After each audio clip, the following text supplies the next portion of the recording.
로마서 2장 1절로 8절까지의 말씀을 우리 함께 공부하십니다. 그러므로 남을 심판하는 사람이 그대가 누구든지 죄가 없다고 변명할 수 없습니다. 그대는 남을 심판하는 일로 결국 자기를 정죄하는 셈입니다.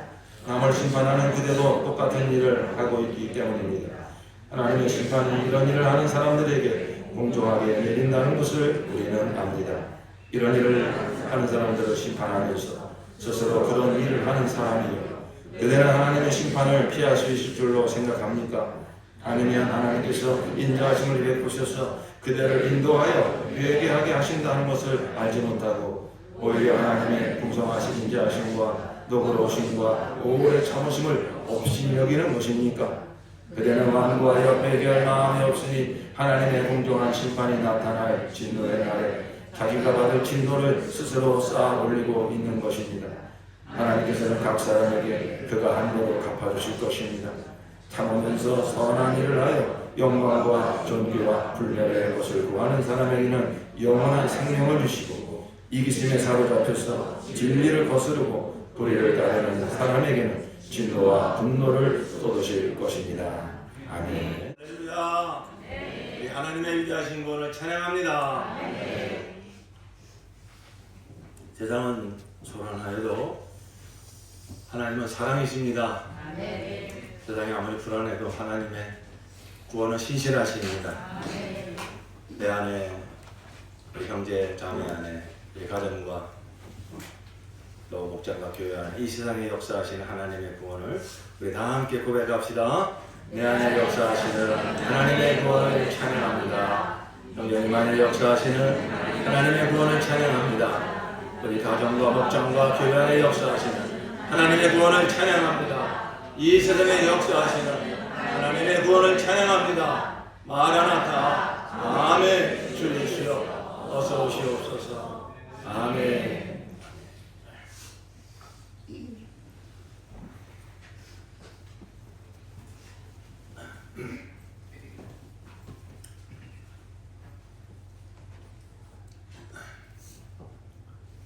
우리 하나님은 진리이십니다. 하나님만이 진리이십니다.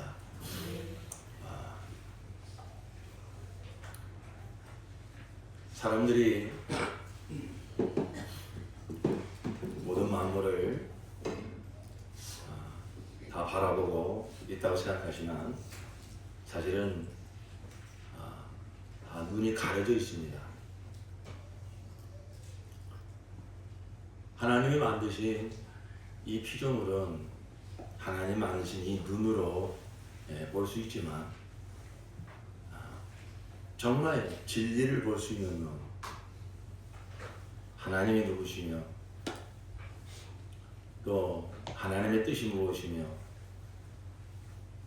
하나님의 그 사랑이 무엇인지, 죄가 무엇이며 죄를 향한 하나님의 공의의 심판이 무엇인지, 이게 다 진리인데, 변치 않는 진리인데 이 진리를 볼 수 있는 눈이 가려져 있다는 말씀이죠. 그래서 요한계시록 3장에 보면 그 마지막 시대 교회의 모형의 라오디게아 교회를 향하여 말씀하실 때 내가 배부르다, 내가 모든 걸 본다, 나는 풍족하다, 그렇게 말하고 있는데 실상은 너는 다 가난한 자요, 배고픈 자요, 헐벗은 자요, 눈이 먼 자라, 아내를 사서 눈에 발라 보게 하라, 이런 말씀이 나와요.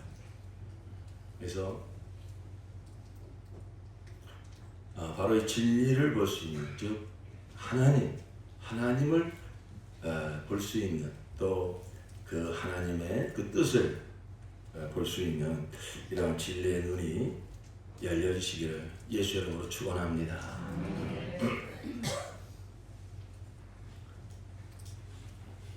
우리는 지난주에 이어서 로마서 1장 또 오늘은 로마서 2장의 말씀을 받으면서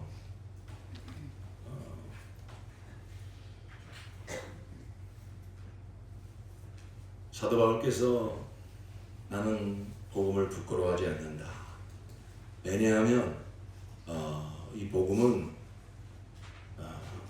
예수를 믿는 모든 자들을 구원하시는 하나님의 능력이 되기 때문이다. 이 복음에는 하나님의 의가 나타났다. 이러면서 복음을 자랑하고 있습니다. 이 복음에 나타난 하나님의 의가 왜 이렇게 중요하냐면 우리는 언젠가 다 하나님 앞에 서게 됩니다. 정말로 중요한 건 그 하나님 앞에 어떻게 설 것인가. 100년 안쪽에 짧은 인생을 어떻게 사느냐가 중요한 게 아니라 이 땅에서 어떻게 살았느냐의 결과가 하나님 앞에 섰을 때 나타나게 됩니다. 그런데 많은 종교에서 얘기하는 것처럼 착하게 살면 천국 가고 악하게 살면 지옥 간다. 그건 기독교 복음이 절대 아닙니다. 성경은 말하기를 의인은 없나니 한 사람도 없다고 말씀하고 있습니다. 즉 하나님이 요구하시는 하나님을 만날 만한 하나님 앞에 부끄러움 없이 설 만한 그 의를 자기 행위로 자기의 노력으로 종교적인 열심으로 취득하여 하나님 앞에 설 의인은 한 사람도 없다는 것입니다. 그것은 하나님의 의가 구약시대의 율법을 통해서 나타났어요. 그리고 그 율법의 정확한 해석을 예수님께서 다시 해석해 주셨어요. 옛 계명의 율법에 살인하지 말라 하는 계명을 너희가 받아 나는 살인하지 않았습니다. 그래서 그 율법을 다 지켰다고 자랑하는 자들아, 내 마음에 형제 자매를 미워한 적이 있니? 이 얼간이, 이 바보, 이런 말을 한 적이 있니? 그거 살인죄야. 예수님께서 율법을 영적으로 본질적으로 해석해 주십니다. 하나님은 거룩하신 분이기 때문에 사람 같지 않습니다.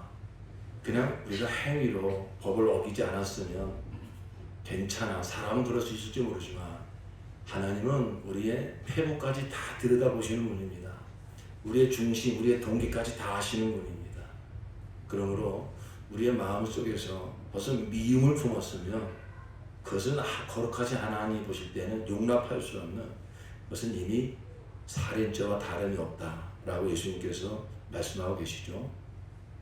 그러니 누가 하나님의 보고를 볼 때 그럼 우리는 수십만의 살인을 저질렀고 수만 번의 간음죄를 범했고 수만 번의 우리는 도둑질하는 사람이에요. 탐심만 품었어도 나 저 물건 가지고 싶다. 탐심만 품었어도 그건 도둑질한 것이다. 예수님은 그렇게 해석하시니까요. 그러니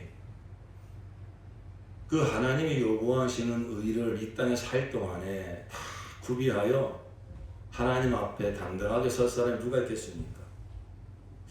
그 하나님의 의, 율법에 나타난 하나님의 의를 한마디로 요약해서 얘기하면 내 마음과 뜻과 성품을 다하여 주 너의 하나님을 사랑하고 내 이웃을 내 몸처럼 사랑하라 하는 것이죠. 이게 율법의 강령이라고 예수님께서 마태복음 22장에 분명히 말씀해 주셨거든요. 그러니 나는 어떤 바리새인들처럼 나는 안식일 철저히 지켰습니다. 나는 11조 철저히 드렸습니다. 나는 금식도 했습니다. 구제도 했습니다. 그런데 예수님께서 이 독사의 새끼들아 하면서 그들을 아주 나무라시죠. 왜 그렇죠? 우리 하나님은 행위 이전에 중심을 보시는 분입니다. 내가 너희 속을 들여다보니까 하나님을 사랑하는 것도 없고 하나님을 믿는 것도 없다. 너희는 회칠한 무덤 같은 자들이다. 겉으로는 하나님을 사랑하고 하나님의 법을 다 지키며 산다고 말하고 있지만 회칠한 무덤처럼 그 무덤 속에 겉으로 멋있게 회칠한 무덤 속에 송장이 써 들어가는 것처럼 너희는 돈을 좋아하는 사람이고 너희는 너의 기득권을 유지하려고 하는 사람이고 너희는 사람들한테 칭찬받기를 원하는 사람이고 너희 속에는 그 탐심과 정욕이 가득 차 있구나. 예수님께서 그들을 이렇게 나무라시죠. 사도 바울도 하나님을 볼 수 있는 이 진리를 볼 수 있는 눈이 멀어 율법을 잘못 해석을 하고 하나님께서 율법을 주신 목적은, 하나님의 의가 기록된 율법을 주신 목적은 그 율법을 다 지켜 너희가 스스로 내가 요구하는 의를 취득하여 내 앞에 의인으로 서라가 아니라, 너희는 첫사람 아담에 속한 자로 이 땅에 태어나 한 사람으로 말미암아 죄가 들어오고 그 죄로 말미암아 사망이 들어왔느니라. 그러므로 너희는 다 죄악 중에 잉태하여 죄인으로 태어나는 자들이요, 그렇기 때문에 너희들의 어떤 그 열심과 노력으로 본질 자체가 죄인인데, 생명 자체가 죄성을 가지고 태어났는데, 죄를 짓기 때문에 죄인 되는 것이 아니라 죄인으로 태어났기 때문에 죄를 짓는다.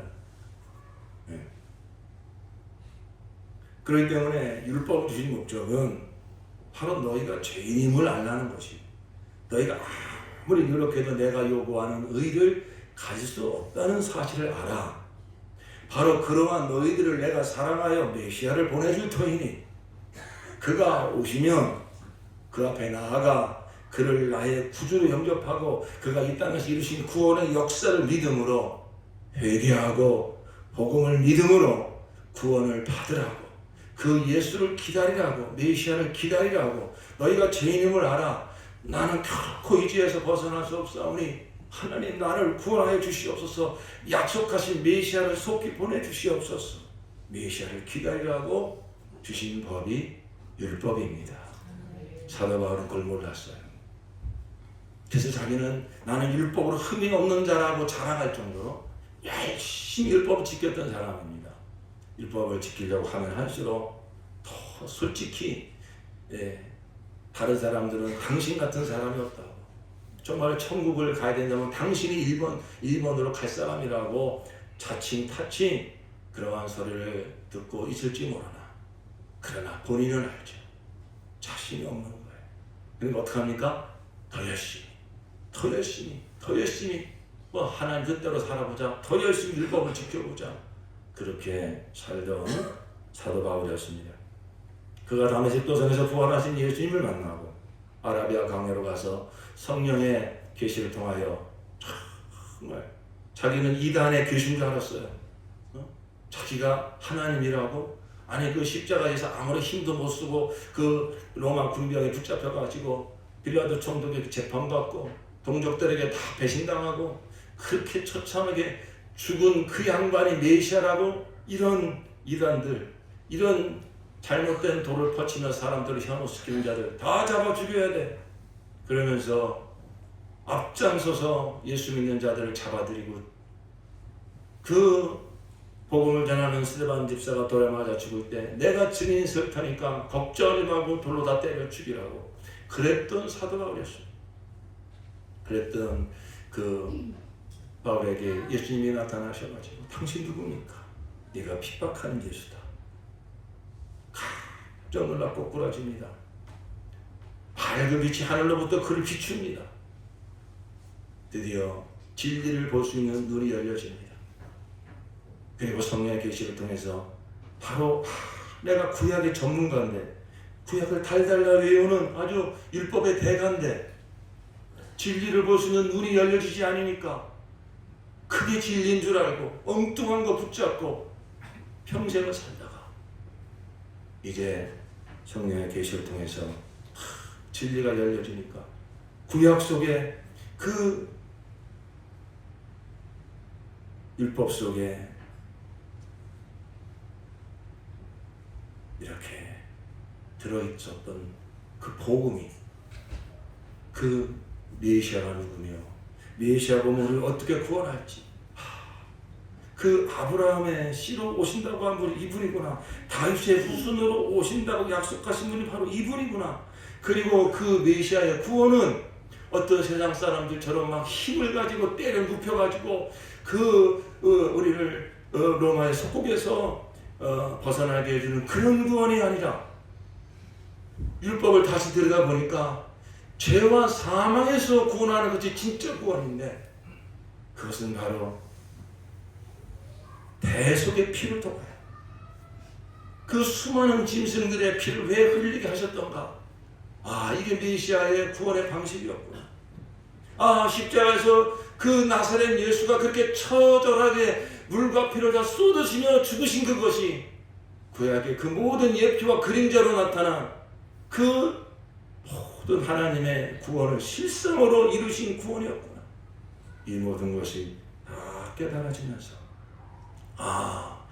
이것이 바로 결코 인간의 노력으로 벗어날 수 없는 죄의 문제를, 죄값인 사망의 문제를 한 번에 영원히 해결하고, 그리고 하나님이 요구하시는 의를 다만 믿음으로 가지게 하시는 하나님의 구원이구나. 나는 복음을 부끄러워하지 않아요. 이는 그를 믿는 모든 자들을 구원하시는 하나님의 능력이 됨이라. 이게 하나님의 구원이구나. 그래서 이 복음을 듣고 회개하고 예수를 영접하면 예수께서 십자가에서 이루신 그 모든 속죄의 은혜가 내게 임하여 나의 이 모든 죄는 예수의 죄로 전가되어 예수께서 그 죄를 짊어지고 십자가에 그 죄값을 다 치르시는, 그 죄값을 치르는 그 피값을 통하여 내 죄가 영원히 사함받고, 예수께서 이 땅에 참 사람으로 오셔서 그가 33년간 사시면서 마음과 뜻과 성품을 다하여 하나님 아버지를 사랑하고 이 죄인들을 사랑하여 내 몸처럼 사랑하여 당신의 몸에 그 죄를 끌어안으시고 그 죄인들을 사랑하여 십자가에 죽으신, 그래서 하나님의 의를 다 이루신, 하나님의 의를 다 만족시키신 예수의 그 의가 나에게 믿음으로 전가되어지는구나. 이게 복음이구나. 복음에는 하나님의 의가 나타났어. 믿음으로, 믿음의 이름이 하나니 오직 의는 믿음으로 살 것이다 하미니라. 아멘. 바로 이게 복음입니다.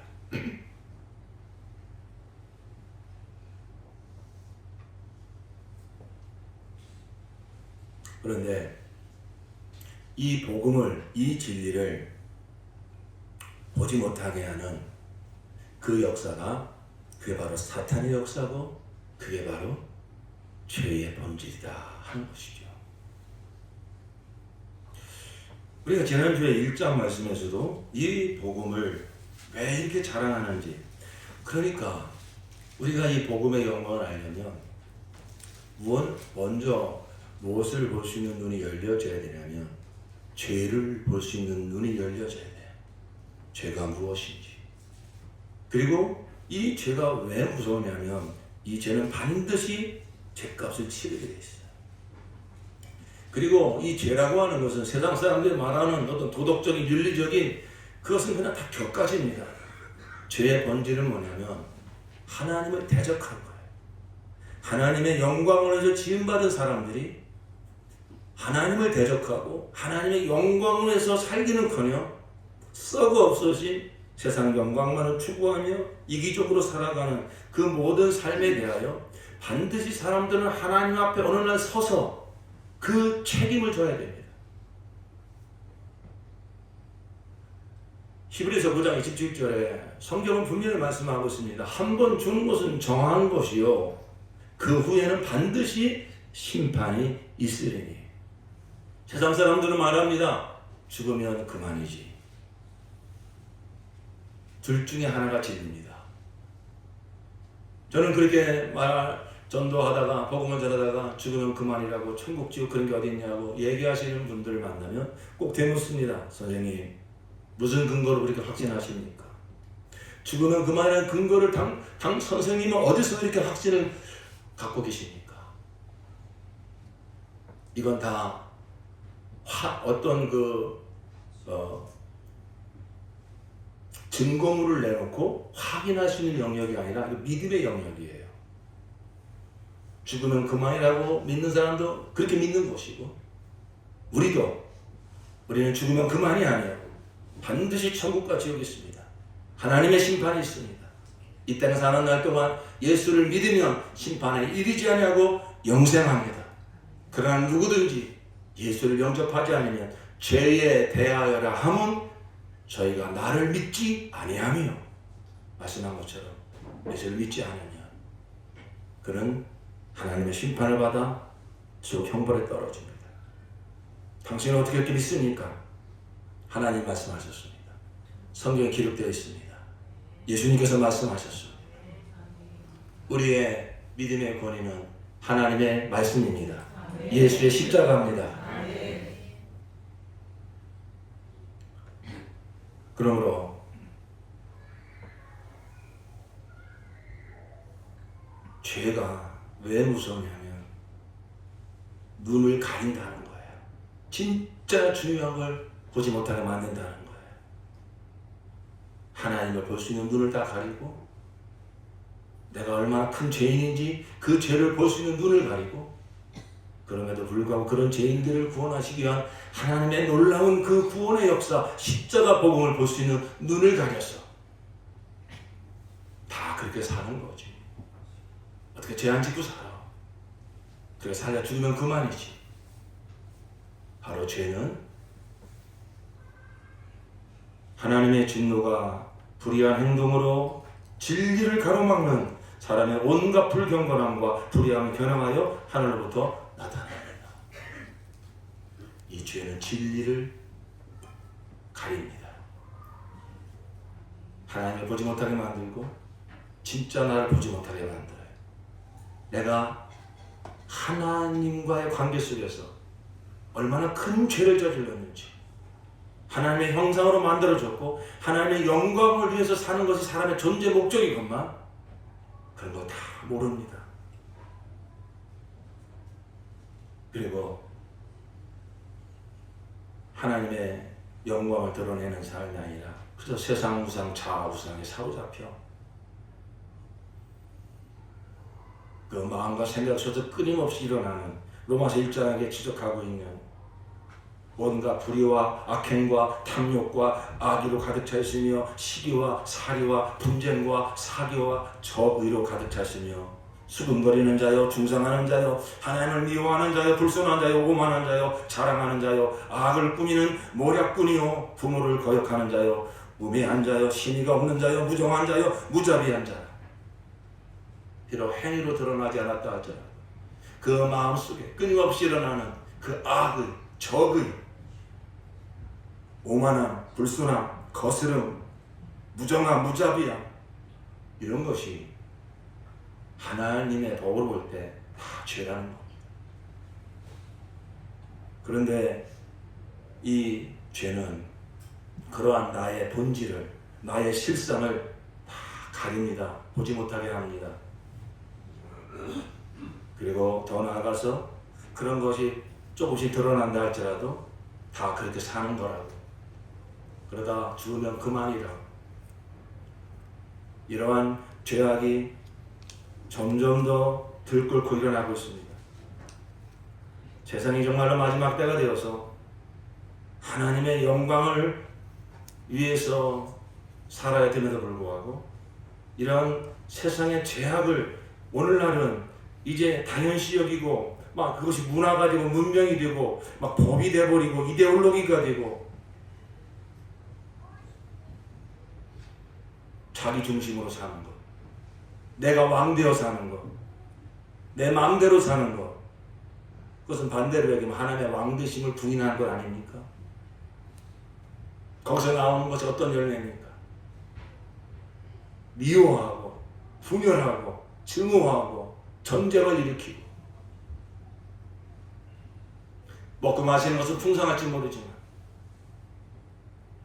디모데후서 4장 말씀한 것처럼 마지막 때가 되면 사람들은 지극히 자기만 사랑하고 돈만 사랑하고 교만하고 불순종하는 이러한 죄악이 극에 달할 것이라고 했어요.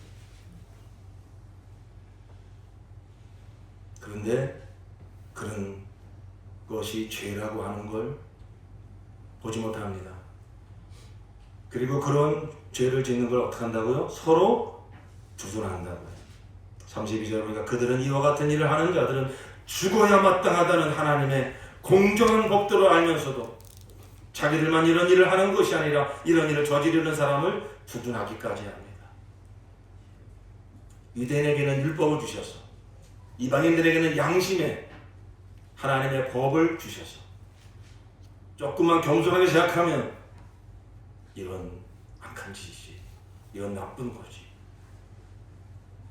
유대인들은 이방인들보다 더 확실하게 하나님의 의가 뭔지 율법으로 받은 자들이에요. 그럼에도 불구하고 죄는 그런 것들을 다 가리고 그런 죄를 서로 두둔하며 살게 만들었습니다. 로마서 1장에는 이방인들의 죄를 이렇게 폭로하고 있습니다. 죄의 어떻게 보면 이 비참함, 죄의 비열함, 이 시궁창을 걷는 것 같아.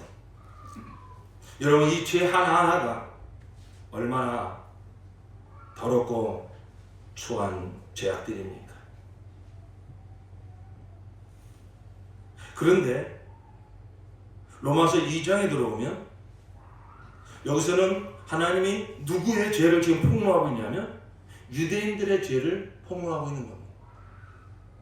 1절 말씀 다 함께 읽어봅시다. 시작. 그러므로 남을 심판하는 사람이요 그대가 누구이든지 죄가 없다고 변명할 수 없습니다. 그대는 남을 심판하는 일로 결국 자기를 정죄하는 삶입니다. 남을 심판하는 그대도 똑같은 일을 하고 있기 때문입니다. 너 어떤 한 사람을 의인화시켜서 지금 말씀하고 있습니다. 너 남을 판단하는 사람아. 그러므로 남을 판단하는 사람이 누구죠? 유대인들이에요. 이들은 율법을 가지고 있어요. 하나님의 법을 가지고 있어요. 하나님의 법을 알고 있어요. 그러니까 그 하나님의 법을 가지고 어떻게 합니까? 이방인들을 사정없이 판단합니다. 저 율법도 받지 못하고 저 할례도 받지 못하고 저 하나님도 모르는 자들, 그러면서 이런 죄를 짓고 저런 죄를 짓고 저 수악한 죄인들, 그러면서 사정없이 판단하고 있습니다. 하나님께서는 사도바울을 통해서 그들의 죄를 폭로합니다. 너희가 율법을 알고 있다고, 하나님의 법을 알고 있다고 그것을 가지고 이방인들을 판단하고 있는데 하나님의 법을 알고 있는 게 중요한 게 아니라 하나님의 법대로 사는 것이 중요하다. 너희는 남을 판단하는 그 판단으로 너희가 판단을 받을 것이다. 왜? 너희도 똑같이 그렇게 살고 있으니까.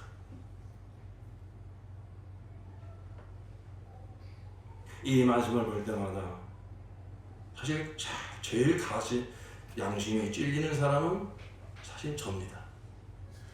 저는 설교자입니다. 성경을 열심히 연구하는 사람입니다. 하나님의 말씀에 대하여 전문가입니다. 그래서 이렇게 매주 설교를 합니다. 이러한 목회자가 또는 신학교 교수가 또는 성경 교사가 빠지기 쉬운 함정이 뭐냐면 하나님의 말씀을 알고 있는 걸 그렇게 살고 있다고 착각하기 쉬운 것입니다. 그리고 그러기 때문에 자기가 머리로 알고 있는, 지식으로 알고 있는 하나님의 말씀을 가지고 사람들을 판단하고 비판하고 세상을 판단하고 비판하는 일을 거침없이 합니다. 물론 하나님의 말씀을 가지고 분별은 해야죠. 올바른 길로 인도를 해야죠. 그러나 중요한 거, 내가 알고 있는 하나님의 그 말씀대로 내가 먼저 그렇게 살고 있느냐 하는 것이죠.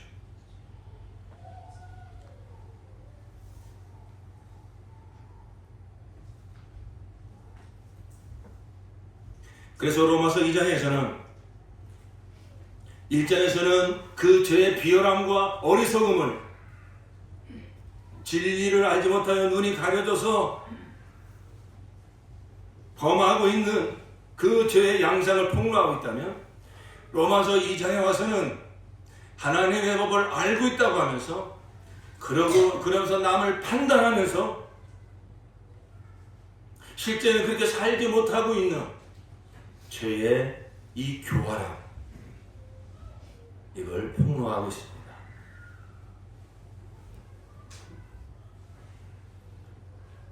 오늘날로 이야기하자면 저와 여러분이 그 대상일 수 있어요.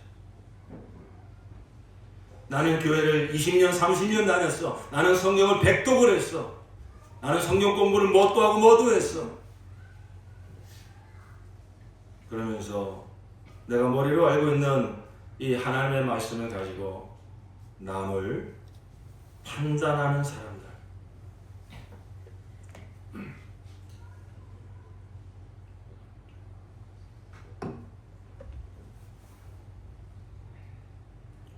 이러한 죄를 하나님께서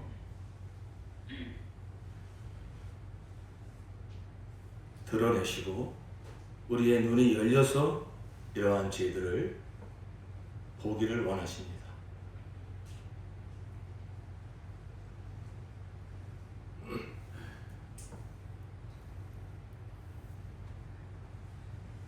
유대인 같은 죄를 짓는 사람들의 특징이 뭔지 아십니까? 자기들이 자기의 죄에 대해서 누군가 이렇게 지적을 하면 그걸 견디지를 못합니다. 당신이 뭘 안다고 나한테 그런 소리를 해. 당신은 뭘 잘했다고 나한테 그런 지적을 해. 그러면서 왜? 내가 의롭다고 생각을 했거든요. 나는 하나님 뜻대로 잘 살고 있다고 생각을 했거든요. 나는 누구보다도 교회를 열심히 다니고 충성하고 있다고 생각했거든요. 그런 것으로 자기의 죄를 포장하고 있었거든요. 근데 그 포장하고 있던 죄가 건드려지니까 그걸 견디지를 못하는 거예요. 조금 줄여주세요.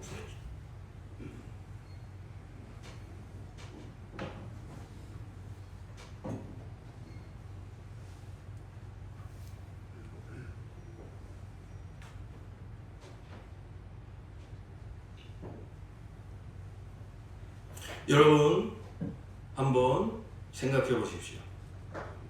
누군가 그 대상이 불신자 남편이 될 수도 있어요. 직장 동료가 될 수도 있어요. 여러분의 그 연약한, 여러분의 그 뭔가 제약된 모습, 그 부분에 대하여 건드릴 때, 그 부분을 지적할 때 여러분은 어떻게 반응하셨습니까? 또 반대로 여러분의 누군가 정말 한두 번도 아니고 왜 저 사람이 저럴까? 정말 고쳤으면 좋겠는데 그래서 여러분이 남편을 향해서 아내를 향해서 자식을 향해서 직장 동료를 향해서 당신 도대체 왜 이래? 이거 좀 고칠 수 없어? 이렇게 얘기했을 때 돌아오는 반응이 어땠습니까?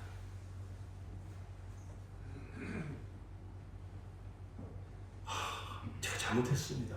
그랬군요. 나 때문에 얼마나 당신 힘들었어요. 죄송합니다. 미안합니다. 남이 나에 대해서 지적할 때 그렇게 반응하셨습니까?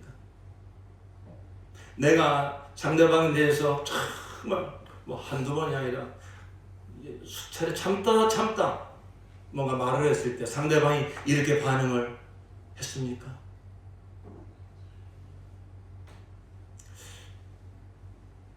쉽지 않죠? 그런 게 반응하기 쉽지 않죠. 이건 누군가 다른 사람의 이야기가 아니라 나의 이야기입니다. 제가 교회를 30년간 하면서 제가 참 가슴이 마음이 아픈 건 목회자가 이렇게 성도들에게 뭔가 집사님 좀 이렇게 좀 한번 해보시죠. 이건 아닌 것 같습니다. 그렇게 말하는 경우도 별로 많지 않지만 그렇게 제가 참다 또 기도하다 한마디 권면을 했을 때 목사님 죄송합니다. 제가 그랬군요. 알겠습니다. 이렇게 반응하는 해주시면 얼마나 얘기하는 저도 감사하고 또 본인도 회개하고 돌이켜 얼마나 또 하나님의 복을 누리겠습니까? 그런데 그런 경우가 많지 않습니다. 많지 않은 게 아니라 10명 중에 1명이 이렇게 반응할까요? 100명 중에 1명이 이렇게 반응할까요? 이게 바로 죄의 비열함입니다.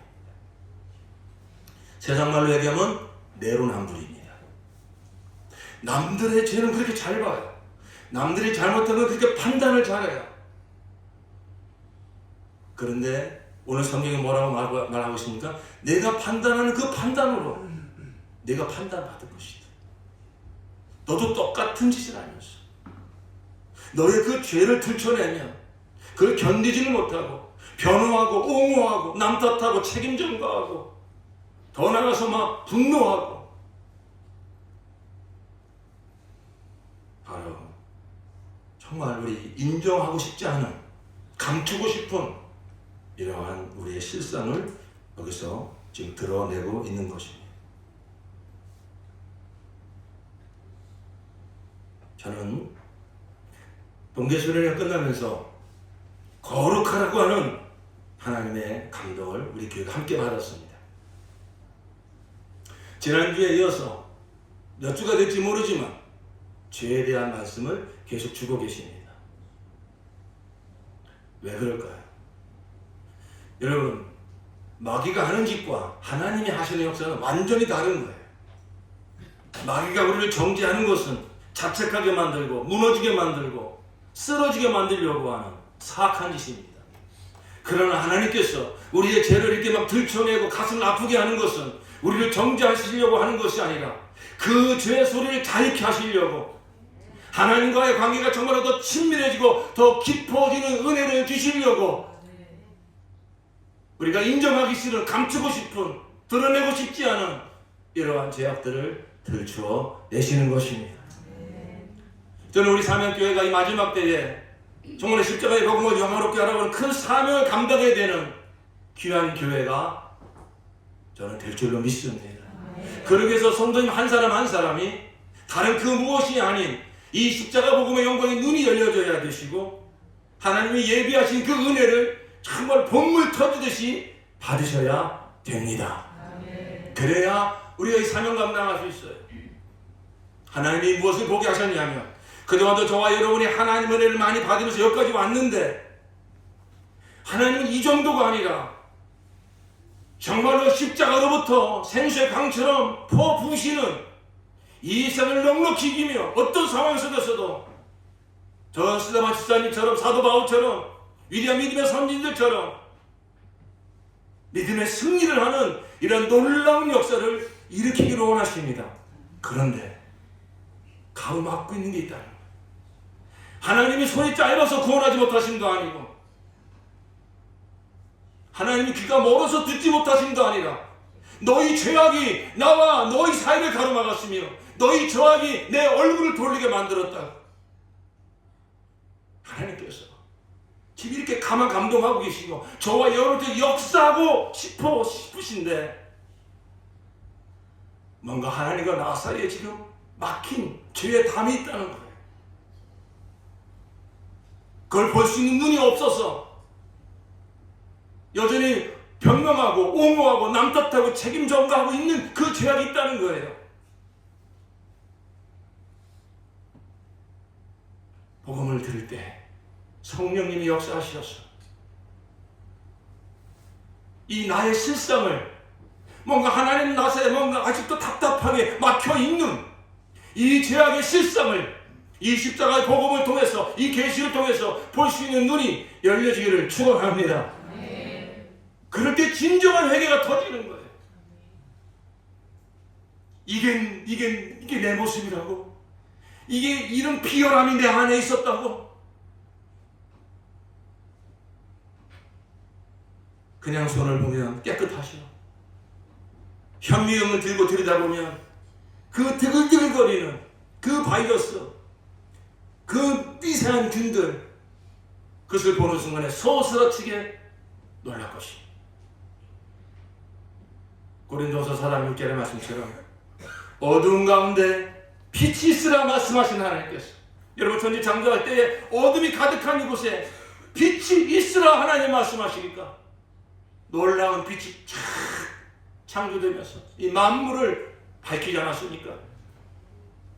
그 정도가 아니라 예수 그리스도 얼굴에 나타난 하나님의 영광을 아는 빛을 너희 마음 가운데 비추셨느니라.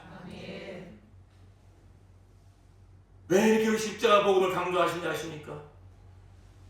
하나님이 진짜 누구이며 내가 진짜 누구인지 이 진리를 볼 수 있는 어둠을 다 드러내시고 어둠으로 가로막혀 있는 우리 눈꺼풀을 다 열어주시면서 이 진리를 볼 수 있는 하나님의 영광을 아는 기차, 우리 주 예수 그리스도 그 십자가를 통해서 성령으로 말미암아 우리에게 비춰지기 때문인 것입니다. 하나님께서 저와 여러분을 오래 참고 계십니다. 하나님은 거룩하신 분이기 때문에 이 죄악을 참아 보지 못하시는 분이에요.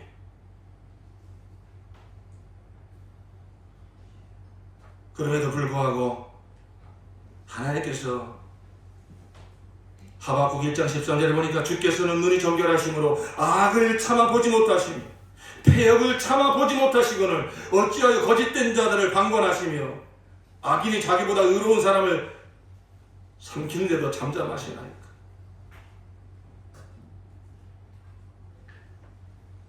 이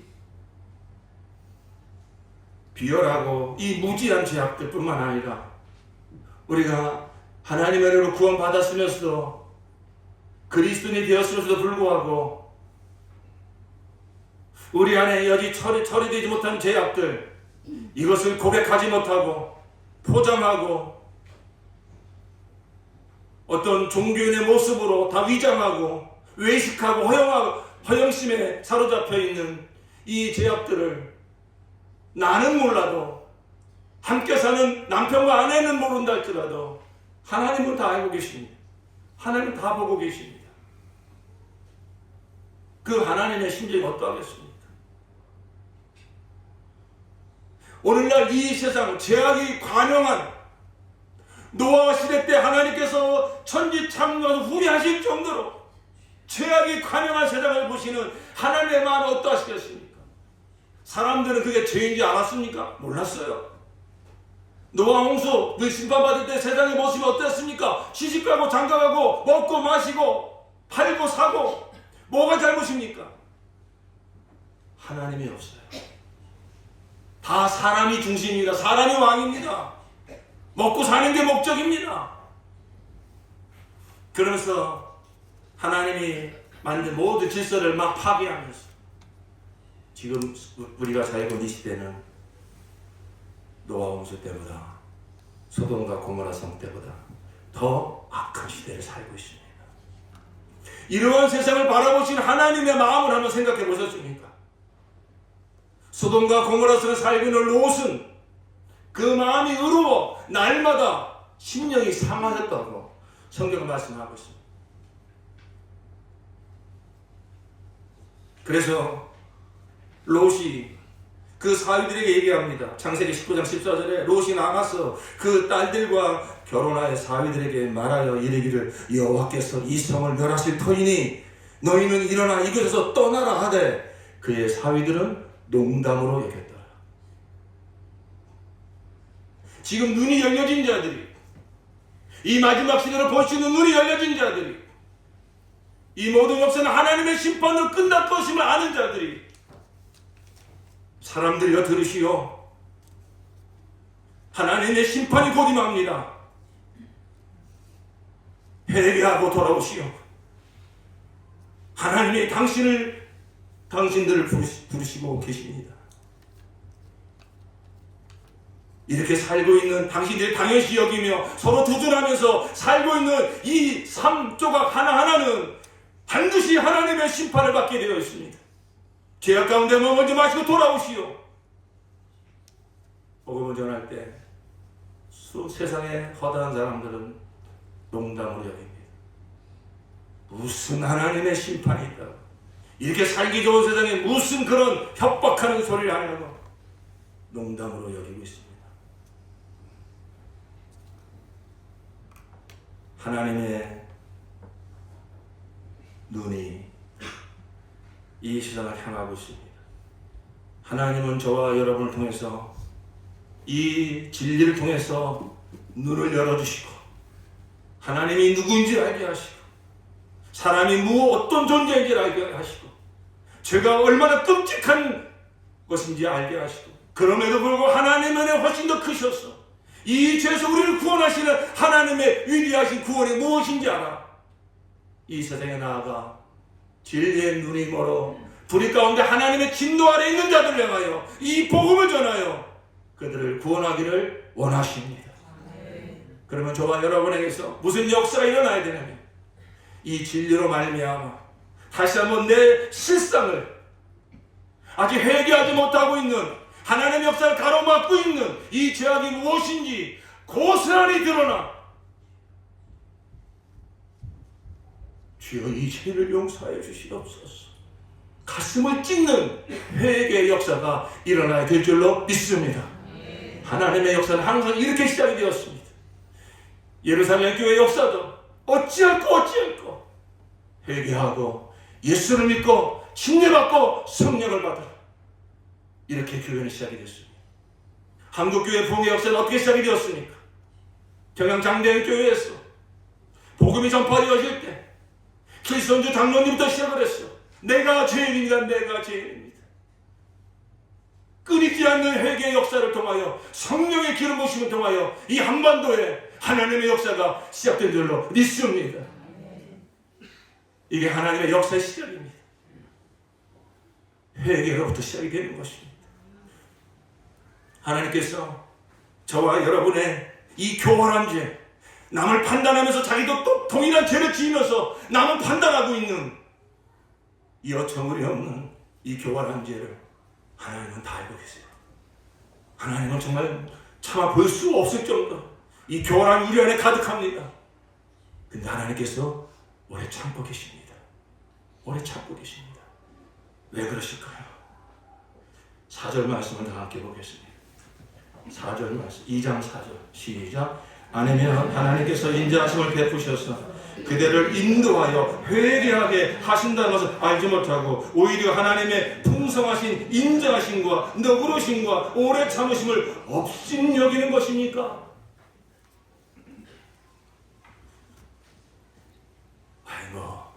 꼭 그렇게 살지 않아도 괜찮은데 하나님 다 봐주시는데 어떻게 그렇게 살아? 하나님의 오래 참으심을 업신여기시면 안 됩니다. 베드로서 3장 4절에도 아이고 하나님이 만물 창조자 하나님께서 심판으로 역사를 다 끝내신다고 아이고 벌써 오랜 시간이 지났는데 벌써 수천 년이 지나갔는데 세상 끄떡없는데 무슨 심판이 있어? 이렇게 말하는 자도 있다는 거. 베드로서 3장 4절이야. 이르되 주께서 강림하신다는 약속이 어디 있느냐? 조상들이 장후로부터 만물이 처음 창조될 때와 또 그냥 있다 하니 이는 하늘이 옛적 붙어 있는 것과 땅이 물에서 나와 물로 성립된 것도 하나님의 말씀으로 된 것을 그들이 일부러 잊으려 함이로 이로 말미암아 그때 세상은 물이 넘침으로 멸망하시되 이제 하늘과 땅은 그 동일한 말씀으로 불사르기 위하여 보호하신 바 되어 경건하지 아니한 사람들의 심판과 멸망의 날까지 보존하여 두신 것이니라. 사랑하는 자들아, 주께는 하루가 천년 같고 천년이 하루 같다는 이 한 가지를 잊지 말라. 주의 약속은 어떤 이들이 더디다고 생각하는 것까지 더딘 것이 아니라 오직 주께서는 너희를 대하여 오래 참으사 아무도 멸망하지 아니하고 다 회개하기에 이르기를 원하시느니라. 하나님의 심판이 왜 아직 임하지 않는다고요? 하나님이 저와 여러분의 삶에 왜 아직도 은혜를 베푸시고 가만히 생각해보면 내가 잘못한 게 많은데 죄를 지는 게 많은데 왜 내 인생이 그런 대로 괜찮지? 왜 그렇죠? 하나님 왜 오래 참으시죠? 회개 오래 참으사 회개하고 돌아오라. 회개하 너희를 다해 오래 참으사 다 회개하기에 이르기를 원하시느니라. 하나님의 선하심과 인자하심을 능멸하지 마십시오. 업신여기지 마십시오. 죄를 지면서도 하나님 뜻대로 살지 못하면서도 하나님 선하시잖아요. 하나님 인자하시잖아요. 물론 하나님의 선하신 그 인자하심은 우리의 생각을 초월하십니다. 그런데 그걸 이용해 먹는, 죄를 지면서도 회개할 줄 모르고 하나님의 선하심과 인자하심을 들먹거린다면 그건 하나님을 없이 여기는 거예요. 하나님을 모독하는 거예요. 한국 단편소설에 제가 그런 걸 읽은 기억이 나요. 남편이 도시에 나가서 바람을 피우고 그 여인을 집으로 데리고 옵니다. 그 집에서 기다리고 있는 그 본처, 순박하고 열심히 그 집안을 가꾸는 그 아내, 그 아내가 보는 앞에서 그 도회지에서 그 여인을 데리고 와서 그 한 방에서 동침을 해요. 당신은 순박하잖아. 당신은 나밖에 모르잖아. 그것은 그 아내의 그 선함과 인자함을 완전히 능멸하는 겁니다.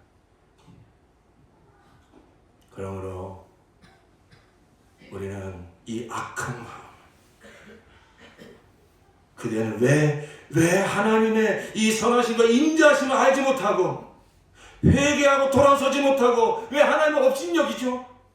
많은 사람들이 지금 그렇게 살고 있다고. 아니 우리 그리스도인조차도 그렇게 지금 신앙생활을 하고 있다고요. 문제가 무엇이죠? 우리 마음이에요. 이 완고한 마음이에요. 5절에 보니까 그대는 완고하여 회개할 마음이 없으니 하나님의 공정한 심판이 나타날 진노의 날에 자기가 받을 진노를 스스로 쌓아 올리고 있는 것입니다.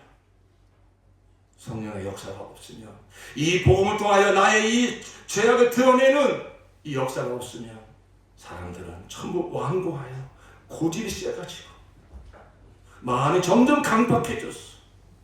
그게 죄인지도 모르고 그게 살아간다는 것입니다. 회개라고 하는 것은 라틴어로 리펜트입니다. 마음을 바꾸는 것입니다. 복음을 통하여 하나님을 아는 순간, 하나님의 거룩함을 아는 순간, 이 드러내주시는 죄의 실상을 아는 순간 내 안에 드글거리는 회개하지 못한 이 죄악을 볼 수 있는 눈이 열려지면서 만물 중에 가장 부패한 것이 사람의 마음이라고 하셨건만 내 마음이 그렇군요. 내 안에 이런 숨은 악독과 악의와 적의와 수근수근거림과 시기와 질투가 이것을, 이 마음을 돌이켜 회개하는 역사가 일어나야 돼요. 제가 대학 3학년 때 소위 말하는 운동권 학생이었습니다. 한번 데모를 주도하고 연행이 되어 꼼짝없이 구속이 된다고 그랬는데 하나님 은혜로 구속은 되지 않고 나왔어요. 그때 부모님이 경찰서에 오셔가지고 학서를 쓰시고 제가 풀려났어요. 제가 그 형사에게 잡혀갈 때 친구에게 친구 저기 어머님이 너무 놀라실까봐 생일집에 가서 하룻밤 자고 온다고 얘기 좀 해줘라 하고서 며칠간 집에 못 들어간 거예요. 경찰서에서 당신 아들이 여기 잡혀있다고 전화를 받으시고 저희 어머님은 거의 기절하실 정도로 까무라치셨어요. 생각지도 못한 일이니까. 그런데 일이 잘 돼가지고 당신들이 오셔서 각서를 쓰시고 제가 이제 나왔습니다. 그런데 제가 얼마나 나쁜 놈인지 아십니까? 그러고서 며칠 후에 그 이제 대학교에서 축제가 있었는데 제가 그때도 이제 그 단대장을 맡고 있었으니까 그 기념품을 이렇게 이제 제공하려고 하는 어떤 그 업자가 저희 학생을 통해서 그게 들어가야 되니까 저희를 대접한다고 무슨 어디 술집에 데리고 와가지고 술을 먹이고. 그래, 저도 그냥 뭐 여러 가지 허망한 마음에 그래서 술을 들이키고, 그리고 그냥 밤을 어떻게 지내는지 모르겠어요. 아침에 일어나보니까 정신이 번쩍 나더라고. 아이고, 어제 전화도 내가 못했네. 그러고서 같이 이제 학교에 오니까 거기 동아리 친구들이 아이고, 형 왜 인제 오냐고. 형 엄마가 조금 전까지 왔다가 기다리다 가셨다는 거예요. 그 새벽같이 전화도 없이 자식이 또 안 들어오니까 어떻게 또 연행을 또 잡혀갔는지 무슨 뭐가 잘못되고 얼마나 걱정이 되셨겠어요. 새벽까지 기차를 타고 오셔서 기다리시다가 안 오니까 좀 전에 가셨다는 거예요. 제가 그 얘기를 했는데 아니 저 자신이 막 저주스럽더라고요. 왜 그러실까? 그래서 이제 집에 전화를 했어요. 그 아버님이 받으시더라고요. 그냥 이만저만해서 그냥 전화도 못 드리고 아이고 죄송합니다. 아버님이 딱 한마디 하시더라고요. 이 나쁜 놈. 저는 그 한마디가 제 그냥 가슴에 확 비수처럼 꽂혔어요. 진짜 나 나쁜 놈이다. 정말 내가 어떤 게 이기적인가. 며칠 전만 해더라도 이 자식 때문에 기절하신 어머님인데 나는 또 저 아버님에 대해서 오해를 하고 있었어요. 당신 목회하신다고 나한테 무슨 언제 관심을 이렇게 두셨다고 뭐 이렇게 저래 말씀하시나. 저는 그렇게 생각하고 있었어요.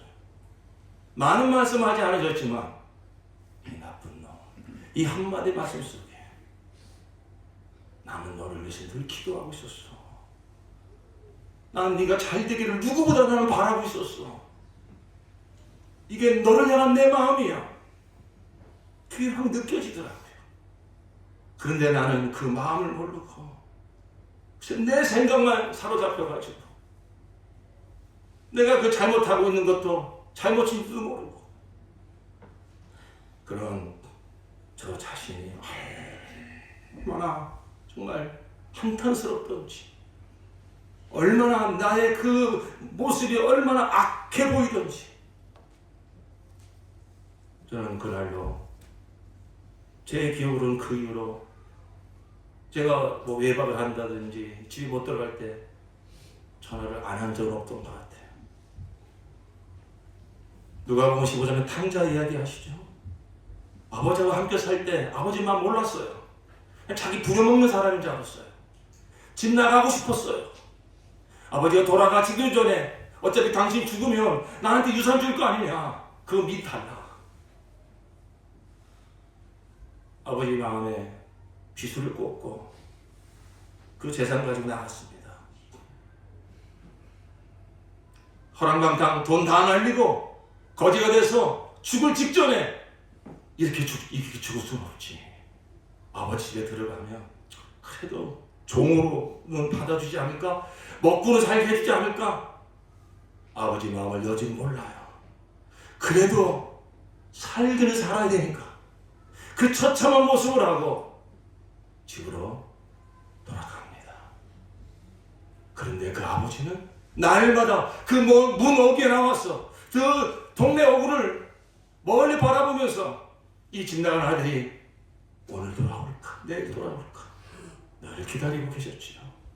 상거지가 돼서 돌아온 이 아들, 아무도 몰라보는 아들을 아버지는 한눈에 알아보고 달려가 그 냄새나는 거지가 되어 돌아온 아들을 끌어안고 입을 맞추고 금가락지를 끼우고 신발을 신기고 목욕을 시키고 양을 잡고 동네 잔치를 벌이십니다. 우리는 이 십자가 복음으로 눈이 열리고 내 마음이 얼마나 악독하며 하는지, 얼마나 하나님을 오해하고 살았는지 이 부분에 대한 회개가 일어나야 됩니다. 그리고 동시에 이제 그 하나님을 아는 이러한 죄인들을 사랑하사 독생자까지 되어주신 하나님의 그 마음을 아는 이 회개가 있어야 됩니다. 복음을 통하여 나를 알아야 돼요. 내가 얼마나 끔찍한 죄인인지. 그럼에도 하나님은 오래 참으시면서 하나님 우리가 업신여기고 능멸하고 모욕하실지라도 하나님은 오래 참으면서 언젠가 너를 향한 나의 사랑은 갈 때가 오겠지 기다리시는 하나님의 사랑에 대하여